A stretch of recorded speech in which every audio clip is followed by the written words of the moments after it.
um momento do projeto CEA em Casa. Nesse ano de 2020, em plena pandemia, nossa casa já iniciou a campanha das máscaras. Máscaras infantis, máscaras de adulto. Então, se você tem a possibilidade de doar máscaras, é só entregar no DIS. Desde já agradecemos, porque estamos entregando as máscaras, doando as máscaras para as nossas famílias assistidas de nossa casa.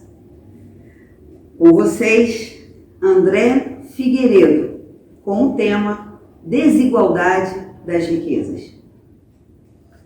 Olá pessoal, mais uma vez estamos aqui para falar nesse canal do YouTube, no canal oficial do Centro Espírita Humildade e Amor. É sempre uma alegria muito grande atender a esse convite, pelo fato simples de poder estar de volta à nossa casa. Hoje a gente está aqui no Salão Allan Kardec. Estar aqui é sempre muito bom, é uma oportunidade de relembrar, de ter o contato com essa casa onde nós construímos tantas amizades, tantos laços fraternos, e só essa presença já nos faz muito bem. Tenho certeza que em breve estaremos todos de volta aqui, podendo usufruir do convívio tão saudável e gostoso que nós conseguimos construir ao longo do tempo. O tema de hoje, como já foi dito, é desigualdade das riquezas. Esse tema ele está contido no item 8 do capítulo 16 do Evangelho segundo o Espiritismo. Esse capítulo 16 ele fala sobre não poder servir a Deus e a Mamon. Como curiosidade, antes de começarmos, eu gostaria de explicar um pouco o significado dessa palavra Mamon, que talvez para alguns possa ser desconhecido. Mamon significa riqueza material, significa cobiça. E aí fica muito claro para a gente o porquê disso, não servir a Deus e a Mamon. Porque servir a Deus exige de nós preocupações de ordem moral, preocupações de engrandecimento do indivíduo, que são completamente distintas da preocupação com a riqueza material. Seguir a Deus é algo completamente antagônico às nossas preocupações materiais, às nossas preocupações do dia a dia. Há algumas semanas atrás eu tive a oportunidade de estar aqui no centro, e através desse canal falando com vocês. Naquela ocasião nós resgatamos uma das parábolas trazida por Jesus, que era a parábola dos talentos. E essa parábola, ela nos serve para o assunto de hoje também. A propósito, ela está também contida nesse capítulo. E aí eu acho que é interessante nós lembrarmos essa parábola, porque sem dúvida alguma muitos de vocês podem não ter escutado a nossa palestra anterior, a nossa conversa anterior. Nessa parábola dos talentos, Jesus nos conta a história de um senhor que iria fazer uma viagem para um país muito distante. Eu vou falar a parábola de uma maneira resumida. Então esse senhor iria fazer uma viagem para um país muito distante e antes de ele sair para a viagem, ele chamou então os seus trabalhadores. E ele fez então a distribuição das suas riquezas. E ele deu para um trabalhador 5 talentos, para o outro trabalhador 2 talentos e para um terceiro e último trabalhador 1 único talento. Aquele que recebeu os 5, ele saiu a trabalhar e multiplicou os talentos que recebeu. O outro, que recebeu 2 talentos, fez exatamente a mesma coisa que o primeiro, multiplicou os talentos recebidos. Já aquele que recebeu um único talento, muito preocupado com a responsabilidade que recebeu, cavou um buraco, guardou aquele talento, escondeu o talento que ali ficou. Passado algum tempo, esse senhor voltou da viagem para aquele país distante. E ao encontrar com seus trabalhadores, ele então reconheceu o trabalho realizado por aqueles 2 que multiplicaram o que havia recebido e deu a esses outros talentos e outras responsabilidades, porque inicialmente, quando ele fez a distribuição, cada um recebeu de acordo com a sua capacidade. Já aquele outro que recebeu um único talento e devolveu aquele único que recebeu, ele foi advertido, foi chamado a atenção pela oportunidade que perdeu de multiplicar os talentos que recebeu. Bom, por que essa parábola ela é interessante e ela vem ao encontro do capítulo de hoje, né? Não servir a Deus e a Mamon, e também para a gente entender um pouco esse item 8 que aborda a distribuição das riquezas. Porque Kardec, né, quando ele começa a fazer um desdobramento sobre esse assunto, a primeira coisa que ele faz é trazer para cada um de nós que lê aquele item uma reflexão que é extremamente comum, né? Que é uma dúvida que nós temos de por que há, no mundo que a gente vive, essa distribuição de riquezas. Por que há pobres e por que há pessoas ricas, né? Por que existe essa desigualdade social tão falada, tão propagada, né? E aí Kardec nos diz que, na verdade, isso existe por uma gama de fatores. Dentre eles, pela diferença de aptidões que existe entre nós, da mesma maneira que aquela diferença citada por Kardec, por Jesus, na parábola dos talentos, né? Então, sem dúvida alguma, nós conhecemos uma gama de histórias diferentes, de pessoas que nasceram dito berços de ouro e ao longo da sua vida, né, desperdiçaram tudo aquilo que tinham. Ao passo que existem histórias de pessoas que nasceram em famílias muito pobres, em famílias paupérrimas, mas que ao longo da sua trajetória, através de um esforço individual, pessoal, conseguiram construir, né, ao longo da sua vida uma condição muito melhor do que aquela que tinham quando nasceram. Então, essa diferença de aptidões, ela por si só inviabilizaria que houvesse uma igualdade plena dessas riquezas no mundo que a gente vive. Se nascêssemos num mundo onde essa distribuição de riquezas ela fosse feita de uma maneira igualitária, muito podemos crer, né, podemos pensar que ao longo do tempo essa desigualdade ela voltaria a existir, exatamente porque cada um de nós iria se utilizar das suas aptidões para multiplicar ou não aquela riqueza possuída. Kardec ele afirma ainda que essa questão da desigualdade das riquezas ela tem um caráter muito interessante, que é o caráter da ação, o caráter do movimento, né? O fato de termos essas diferenças faz com que cada um de nós, a nosso modo, procuremos trabalhar para compensar as dificuldades advindas, né, das situações que a gente vive, impostas por essa distribuição desigual das riquezas. Se reencarnássemos no mundo, né, onde todos nós tivéssemos exatamente o necessário para a nossa vida, o necessário para viver, é muito provável, né, não podemos afirmar que seria assim, mas é muito provável nós entendermos que iríamos cair numa situação de acomodação, em que faríamos muito pouco para sobreviver, e fazendo muito pouco para sobreviver e para superar algumas situações impostas pelo cotidiano, muito pouco contribuiríamos também para a sociedade que a gente vive. Porque se nós avaliarmos, se nós pararmos para pensar, toda a evolução que a nossa sociedade de alguma forma vem sofrendo ao longo do tempo, ela é imposta, na verdade, pelo trabalho que nós realizamos, trabalho esse que tem por objetivo procurar atingir uma forma melhor para nós vivermos, né? Então, essa nossa luta cotidiana para melhorar a nossa qualidade de vida, ela acaba impelindo a sociedade que a gente vive para uma condição melhor. Se a gente, então, tivesse o suficiente para viver, todos nós, poderíamos imaginar, poderíamos pensar que entraríamos numa situação de conformismo, de comodismo, né, que diminuiria esse ritmo acelerado de crescimento.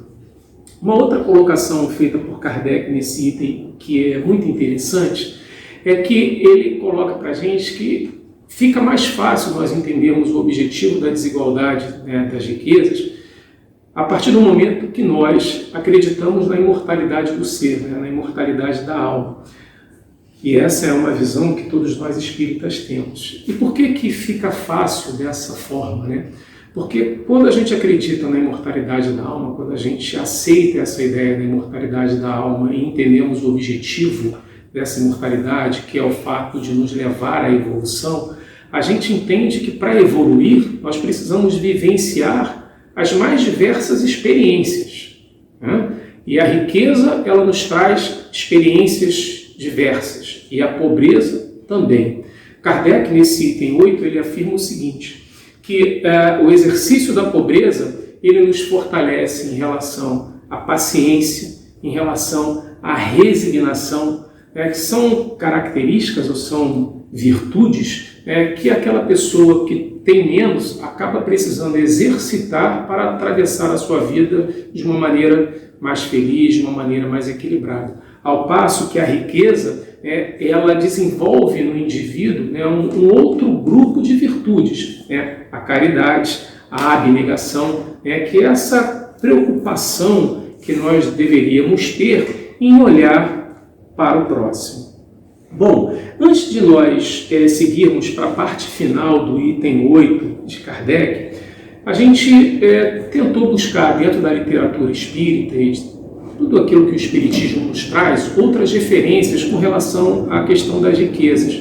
Porque em um primeiro momento, eu penso que nós somos levados a cometer um equívoco, que é o de pensar nas riquezas ou de pensar nos talentos da parábola, fazendo uma simples associação com a questão monetária, com a questão financeira. Porque lá na parábola dos talentos diz que o Senhor distribuiu as suas riquezas. Para um ele deu 5 talentos, para outro ele deu 2 talentos, um único talento, e a gente faz uma associação pensando que talento talvez fosse uma moeda, por exemplo.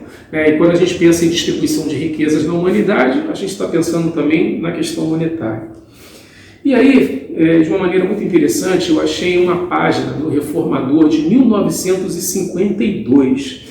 Nessa página do Reformador, existe lá um texto, deixa eu tentar aqui localizar o título do texto, que eu achei bastante interessante, que é Estudando a Riqueza. Esse é o título do texto. E o autor, ele foi extremamente feliz quando ele então traz uma analogia do que poderiam ser os talentos ou a riqueza. E ele fala então que os talentos não são simplesmente o aspecto financeiro, mas o talento ele poderia ser, por exemplo, a nossa saúde. Porque às vezes a gente fala assim, olha, eu não tenho condição de ajudar o outro, então como é que eu vou fazer multiplicar alguma coisa se eu mal tenho o que eu necessito para viver? Mas eu tenho saúde? Sim, eu tenho saúde. A saúde também é um talento, porque se você goza de saúde, você pode olhar ao seu redor e ver uma infinidade, uma gama de pessoas que não têm a mesma saúde que você, que precisam muitas das vezes do seu apoio, da sua colaboração, para que esse indivíduo possa ter um pouco de qualidade de vida. Esse autor lá no Reformador, ele ainda fala sobre um outro talento muito interessante, que é a inteligência. Muitas pessoas são extremamente inteligentes, digamos assim, e vivem a sua vida meio que numa inércia. E outras utilizando muito mal esse talento recebido. A gente vive agora uma situação de distanciamento social com uma doença causada aí por esse vírus, que é o corona, o coronavírus, em que muitas pessoas estão perdendo as suas vidas, muitas pessoas precisam de leitos no hospital, e a gente tem visto notícias no momento de pessoas criando situações para fazer desvio de dinheiro público. O que é isso? É o mau emprego da inteligência. A pessoa poderia estar utilizando a sua inteligência para criar alternativas que visassem ajudar aquele que precisa nesse momento. Existem outras pessoas que encontram a felicidade na sua fé. Então são pessoas que têm o talento da fé. Elas acreditam em algo e essa crença os move para frente. No entanto, essas pessoas eventualmente buscam o subterfúgio do isolamento social, do distanciamento social, por entender que a vida, de alguma maneira, cria um mecanismo de pressão que poderia levá-las a uma falência, que poderia levá-las a uma falência moral, a um sofrimento moral. Então entendem que esse distanciamento, esse isolamento seria positivo. Existem os jovens, a juventude é um talento. E o jovem ele poderia olhar para o outro lado da vida, da linha da vida, e ver quantas pessoas mais velhas vivem sozinhas, vivem desamparadas, vivem solitárias e poderiam, de alguma forma, ajudar esses indivíduos. mais uma vez, né, não gostaria de ficar falando muito desse momento do nosso distanciamento social, mas quantos idosos, né, precisam muitas das vezes de um apoio para adquirir um alimento, poder fazer uma compra, porque estão sozinhos dentro de casa, e o jovem teria um papel importante para desempenhar. A juventude é um talento. Por fim, e não menos importante, a família, né? A família é um outro talento. Quantos de nós não temos famílias que são extremamente unidas, famílias na qual nós nos amparamos, e que é um aspecto diferente de tantos outros que têm núcleos familiares desarmonizados, que são pessoas que não têm uma família, como citei anteriormente na questão de alguns idosos. Então, a família também é um talento que precisa ser preservado e de onde nós podemos usufruir uma gama de benefícios que vão nos ajudar a contribuir com o mundo que a gente vive. Por fim, nesse mesmo texto, ele faz um comentário que eu achei fantástico. Porque você pode afirmar o seguinte: olha, eu não tenho questão monetária, eu não tenho a saúde, eu não tenho a juventude, eu não tenho a inteligência, né? Eu não tenho a família. Mas você jamais pode afirmar que você não tem nada. Porque existe um talento que ele está disponível para qualquer um de nós, em qualquer situação, em qualquer momento. E esse talento chama-se oportunidade. Todos nós, independente de quem somos, né, ao reencarnarmos, recebemos um talento, que é a nossa vida, que nos dá uma gama de oportunidades de olharmos para o lado e exercitarmos a ajuda, exercitarmos a caridade, fazermos o exercício da caridade. Caridade é essa, então, que é o fechamento desse item. Kardec, ao final do item, ele diz exatamente o seguinte, que a origem de todo o mal da humanidade reside no orgulho e no egoísmo, que ainda é muito forte dentro de cada um de nós. E que todas as adversidades do mundo que a gente vive deixarão de existir quando pautarmos nossa vida através da prática da caridade. Esse é o final do item, que se soma a uma coisa que eu gostaria de trazer para vocês, que é o mandamento maior que nos foi ensinado por Jesus. Amar o Senhor teu Deus de todo o teu coração, de toda a tua alma, de toda a tua mente e de toda a tua força. E o segundo, que é amar o teu próximo como a ti mesmo. Não há nenhum outro mandamento maior que esses dois. Não tem como nós amarmos a Deus e amarmos ao próximo sem exercitarmos a caridade. A pobreza, minha gente, ela é uma mera ficção. Todos nós temos algo, todos nós podemos auxiliar, todos nós podemos servir. E consoante a palavra do Mestre, o maior na vida será sempre aquele que se fizer o devotado servidor de todos. Obrigado e até a próxima.